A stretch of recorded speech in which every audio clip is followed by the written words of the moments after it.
Assalamualaikum warahmatullahi wabarakatuh. Waalaikumsalam warahmatullahi wabarakatuh. Selamat siang, selamat pagi, selamat malam menjelang sore di momen pada Diklat SAR gabungan CIPM RPDS di SMA SMK CIPM. Selamat siang para penggemar, penonton, bahkan viewers Motif Event. Jangan lupa like dan subscribe terlebih dahulu. Nah, kali ini kita kedatangan tamu dari para petinggi RPDS dan ketua yayasan. Luar biasa. Perkenalkan, saya sendiri adalah hostnya yang kali ini, perwakilan dari Wakasis SMA SMK CIPM, Rahmat Sugianto, dan di sebelah saya langsung saja Bapak Ketua Yayasan Insinyur Ahmad Maki. Selamat siang Bapak. Selamat siang. Alhamdulillah sehat luar biasa. Alhamdulillah. Cuaca yang dingin tapi menyenangkan. Cuaca yang dingin tapi menyenangkan, luar biasa. Dan di sebelah saya, sebelahnya Bapak Ketua Yayasan, ada Bapak Bupori. Ini beliau adalah Bapak guru saya. Jadi mohon izin, saya masih tetap jadi murid jenengan.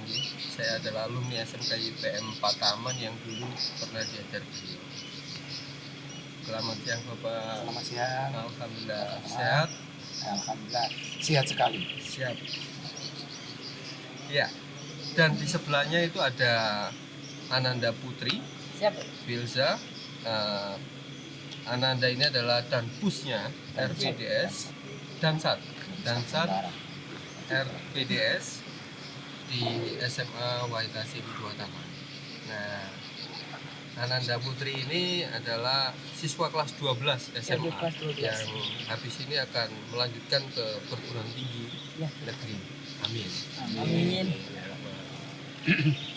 Kali ini kita akan membahas tentang RPDS. Apa itu RPDS? Ya, akan dijawab oleh pembinanya RPDS secara langsung, yakni Bapak RPDS. Terima kasih. RPDS ini adalah suatu organisasi yang berdiri baru, paling anak ragil lah. Kalau di yayasan IDIP ini anak ragil, di SMA WH pun anak ragil. RPDS itu singkatan dari Resimen Penegak Disiplin Sekolah, yang dulu namanya itu PDKS ya, saya dengar itu PDKS. Karena ada arahan dari ketua yayasan bahwa PDKS itu perlu diadakan di seluruh sekolah-sekolah yang ada di Yayasan Pendidikan Sosial dan Beliau bahkan beliaunya ya Mbak Nabi ini mengatakan kalau dia seluruhnya dari SD sampai dengan SMA. Tapi sementara ini yang bisa kita lakukan SMA. Nah, ini Pak Bupori, ngapunten, kalau saya bertemu siswa anak RPDS itu, mengapa kok harus jawabannya itu selalu siap itu kenapa? Ada dasar apa? Karena itu bentuk daripada bagian dia untuk menerapkan disiplin. Terus sikap dia, bentuk sikap penampilan dia. Karena RPDS ini adalah organisasi semi militer. Semi militer yang mungkin salah satu yang ada di Yayasan Pendidikan Sosial ya RPDS itu. Makanya anak-anak itu saya tahu juga hampir mirip, kalau saya menyerupai, kalau persis jangan saya, tapi ya 80%. Segala hal harus bisa seperti tentara. Jadi penerapan disiplinnya itu diutamakan. Diutamakan, namanya penegak disiplin. Kalau nggak diutamakan nanti bukan penegak disiplin namanya. Nah, jadi teman-teman, jadi RPDS itu adalah Resimen Penegak Disiplin Sekolah, yang dulu namanya PDKS. Penegak Disiplin dan Ketertiban Sekolah.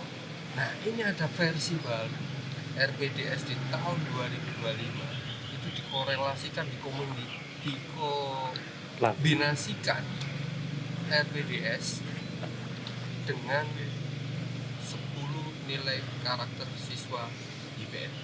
Nah, harapannya RPDS yang terbaru ini bagaimana? Mohon Bapak Ketua Yayasan.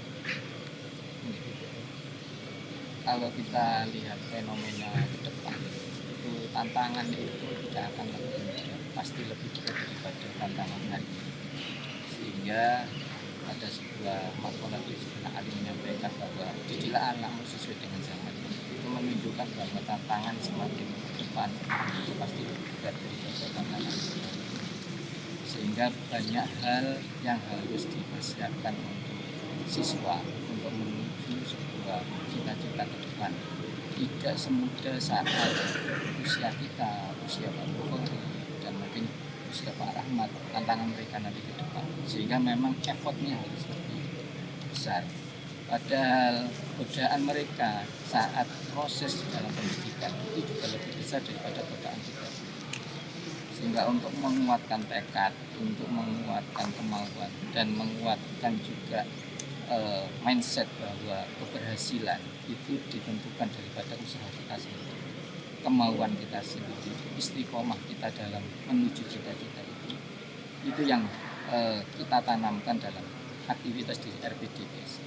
Sehingga 10 karakter YPM itu adalah sebuah karakter yang dari evaluasi kami merupakan karakter fondasi untuk perubahan tantangan ke depan apapun. Dengan adanya 10 karakter yang mereka sudah tertanam dengan baik, insya Allah mereka akan sanggup, siap, dan berhasil untuk mencapai cita-cita. Luar biasa. Ini adalah tantangan dalam menjawab ini 10 nilai karakter, terutama pada KPI.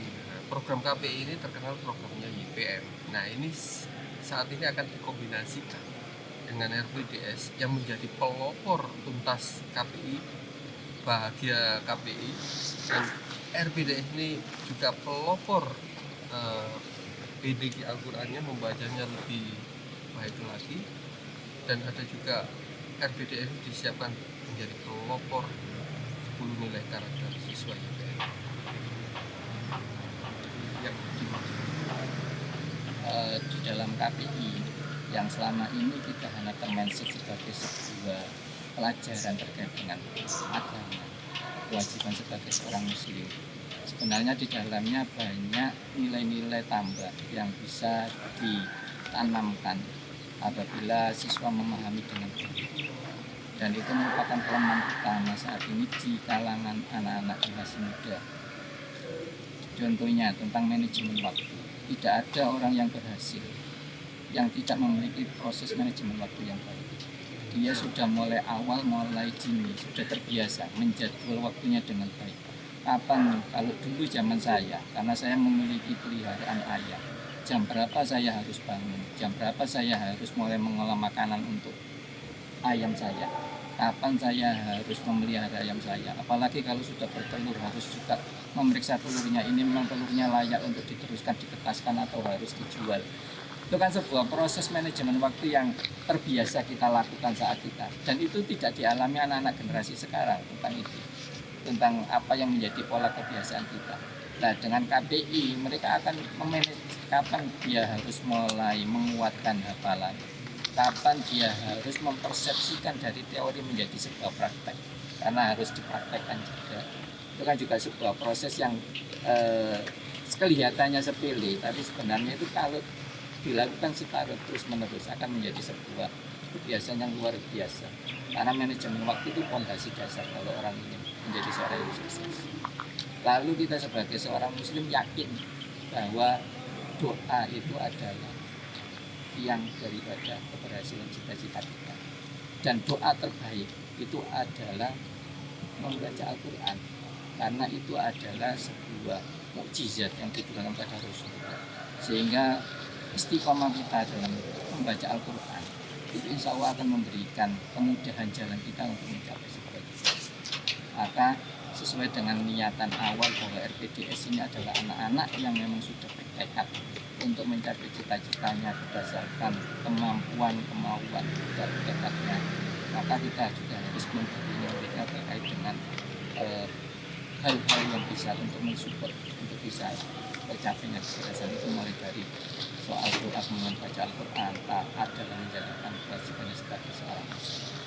Itu mungkin gambarannya dari kolaborasi kedua itu. Luar biasa sekali. Jadi kali ini Bapak Insinyur Rahmat Mukti selaku Ketua Yayasan ini mempercayai pada RPDS dalam langkah awal menjawab tantangan di generasi sekarang. Dan tak lupa ya, di sini kita melaksanakan diklat gabungan RPDS SYBM SMA SMK di gedung diklat Celaket Mojokerto. Nah, di sini suasananya sangat sejuk sekali, cocok sekali untuk kegiatan RPDS kali ini, dan tantangan tersebut dari Putri selaku dan saatnya itu semisal sebelum masuk ke tantangan, saya mau tanya pengalaman apa dari Putri saat menjadi dansat RPDS atau sebelumnya menjadi anggota RPDS di kelas 10, 11, 12, dan pengalamannya apa yang didapat masuk di RPDS? Baik, terima kasih atas pertanyaan yang sudah diberikan oleh pembicara. Yang pertama, jadi saya kelas 10 waktu awal masuk RPDS itu saya mengira gini, RPDS, saya itu awalnya rencana punya planning untuk kedinasan atau masuk ke TNI Polri. Cocok buat sebagai basic, atau saya nanti punya basic lah untuk buat daftar ke jalan tersebut. Sementara pada saat waktu terus mengalir dan juga waktu berjalan, itu pada saatnya di mana ada pradiklat, diklat dan juga latihan rutin, itu membuat mindset saya itu berpikir seperti ini, bahwa kita nggak harus mentok di satu plan dalam untuk meraih kesuksesan, tetapi kita harus prepare atau menyiapkan beberapa cadangan atau planning yang untuk kedepannya agar kita bisa meraih kesuksesan. Contoh, di mana awalnya itu saya ingin masuk ke sekolah kedinasan TNI Polri seperti itu, tetapi saya nggak harus mentok di salah satu planning itu, tapi saya harus juga ada kemauan untuk kuliah juga. Dan di mana untuk di RPDS ini atau kalau dulu kan PDKS, makanya saya agak menyebut RPDS itu lumayan asing ya. Jadi masih belum terbiasa, di mana pada saat di latihan rutin itu mengajarkan saya satu hal, akan pentingnya disiplin. Karena disiplin itu, kata disiplin itu adalah suatu diketuk buat RPDS supaya setiap anggota itu harus memiliki disiplin, tanggung jawab, dan juga loyalitas terhadap organisasi dan yang lain-lain. Awal-awal dibentuknya RPDS itu, DKS itu, waktu saya itu kan saya itu kan angkatan 6. Nah, waktu itu tahun-tahun kemarin itu kan awal corona, jadi organisasi masih belum teratur. Nah, vakum dulu. Nah, sementara waktu berjalan, saya kelas 10 naik ke kelas 11, itu baru organisasi mulai tertata, di mana nanti latihannya itu sudah mulai tertata, dari kita latihan fisik, latihan materi seperti PBB dan juga latihan basic. Ada banyak materi yang bisa disampaikan untuk para anak. Yang paling berat di RPDS menurut Putri itu apa? Untuk masalah berat itu dan gimana ya untuk menjelaskannya, ini sudah terjadi di semua organisasi, yaitu yang pertama kehadiran. Iya. Tapi saya lihat kehadiran anak RPDS saat bulan itu selalu penuh. Iya. Karena kedisiplinannya itu luar biasa. Ya. Coba Putri sebagai siswa ya, bukan RPDS. Ya. Saat Putri sebagai siswa, KPI itu gimana?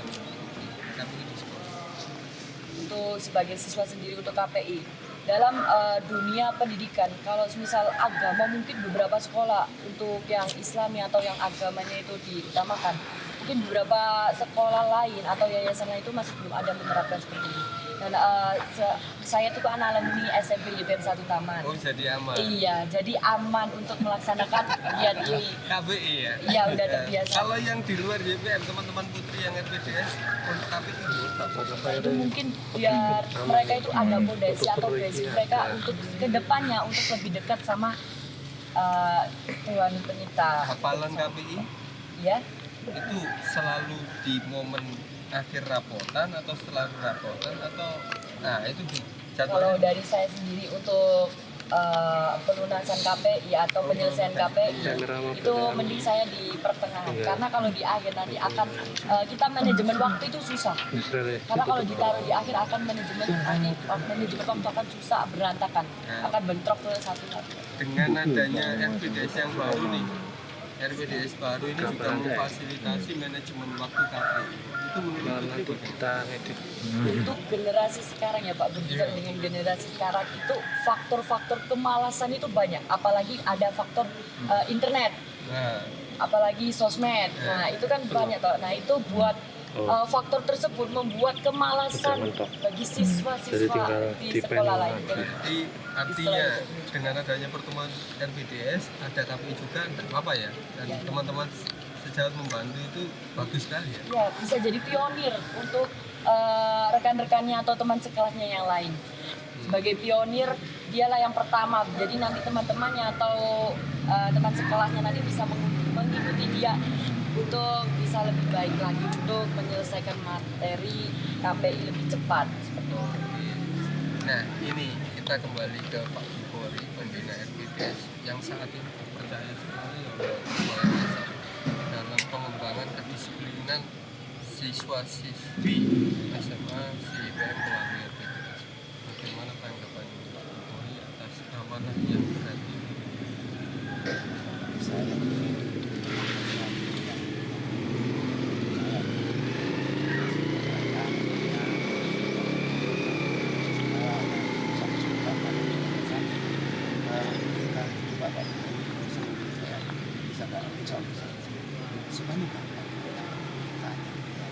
Ya kebetulan saya ini kan latar belakang militer, sehingga gampang sekali melakukan apa yang dari saya sendiri. Dan anak-anak itu cuma saya itu membiasakan untuk mengecekkan diri, itu nomor satu. Kehadiran itu mutlak menjadi pegangan utama saya, anak itu disebut apa? Karena juga selama ini ya mohon maaf, dan saat ini nggak pernah namanya absen. Selama dia mendapat satu hari, satu kali nggak pernah. Saya tanya merah, tapi adanya coba 3 kali, 5 kali ya namanya alasan jadi. Jadi bagi saya sanggup sekali meskipun nanti setiap sekolah itu ada meskipun jauh, tapi nanti kan ada bentukan jabatan baru yaitu Danpus, dan Danpus nanti yang akan mengendalikan seluruh yang ada. Saya hanya meminta aja. Saya mengajarkan kedewasaan anak-anak, mengajar tanggung jawab anak, biar anak-anak gini, dan tidak semuanya harus saya. Nggak ada saya pun anak-anak bisa jalan, tapi tetap namanya anak-anak siswa, tetap kita selalu mengontrol. Saya salut sama anak-anak itu, respeknya, tanggapnya luar biasa. Ya, katanya Pak Rahmat juga kalau di sekolah itu. Ini memang anak-anak saya, insya Allah, pasca ini nanti tinggal kita minta, saya akan mengumpulkan belajar sekali-sekalinya bagaimana caranya untuk. Jadi kegiatan ini tidak cukup sini aja, tapi bagaimana tindak lanjut setelah diklat ini sangat penting. Siap. Ya, kata Pak Kis pernah berkata, disiplin waktu akan membawa nasibmu. Nah, bagi Bapak Ibu atau penonton dia modif IPL, disiplinkan sholatmu, Allah akan mengatur jadwal. Monggo kata-kata RPDS di Klatsar Gabungan ini dalam satu kalimat semangat Bapak untuk menutup akhir modif IPM di Klatsar Gabungan CIPM RPDS. Ketua Yayasan RPDS siap dan sanggup. Pak Gifori. RPDS harus menjadi garda terdepan, pelopor dalam penegakan disiplin siswa di sekolah. Biasanya RPDS berbuat yang terbaik, pantang berbuat terbaik. Oke, RPDS siap. Sekian dari kami. Assalamualaikum warahmatullahi wabarakatuh. Waalaikumsalam warahmatullahi wabarakatuh. Jangan lupa like,